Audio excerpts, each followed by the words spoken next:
फिराक गोरखपुरी की जो गज़लें आपके सिलेबस में हैं कुछ बच गई हैं, इसलिए उनका आप अर्थ समझेंगे। यहाँ क्रमवार मैंने प्रत्येक शेर का संकेत लिखा हुआ है। ये कीमत और झोले है, यानी पांचवा शेर है। शेर पढ़ रही हूँ और उसके बाद ठीक उसकी व्याख्या भी बोलती हूँ।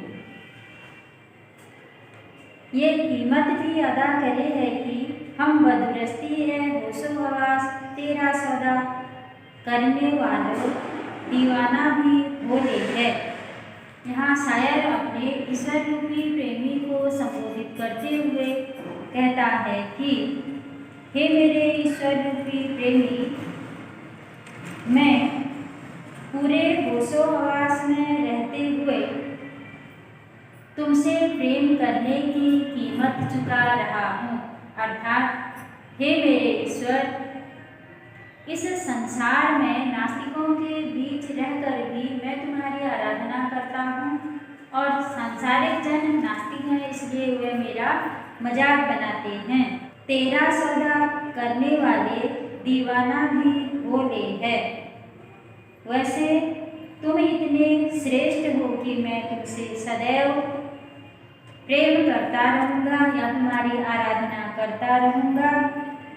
विरोधों को जानते हुए भी मैं सदा सदा के लिए ईश्वर रूपी प्रेमी मैं तुम्हारी आराधना करता रहूँगा। कवि ने यहाँ बात को दो रूपों में व्यक्त किया है। वह या तो अपने ईश्वर से प्रार्थना कर रहे हैं कि मैं तुम्हारी आराधना करूँगा, और या वह जिससे प्रेम करते होंगे उसके लिए कह रहे हैं कि मैं सदा तुमसे प्रेम करूँगा, चाहे यह संसार कितना ही मेरा विरोध करे। दूसरा संकेत है, कह रहे हैं, कभी मैं पढ़ रही हूँ पूरे शेर को और उसके बाद उसकी व्याख्या समझा रही हूँ। तेरे गम का पासे अदब है, कुछ दुनिया का ख्याल भी है, सबसे छिपा के दर्द के मारे चुपके चुपके रो दे है।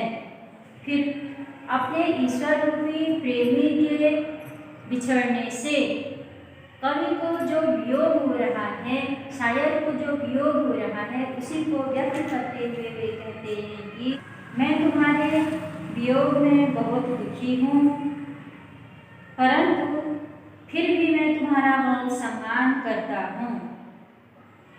कुछ दुनिया का ख्याल भी है, तेरे गम का पासे अदब है, और दुनिया के स्वभाव को मैं पहचानता हूँ कि यदि उसके दुख का कारण अर्थात शायर के दुख का कारण संसार वालों को पता चल जाएगा तो सबसे छिपा के दर्द के मारे चुपके चुपके रो ले हैं।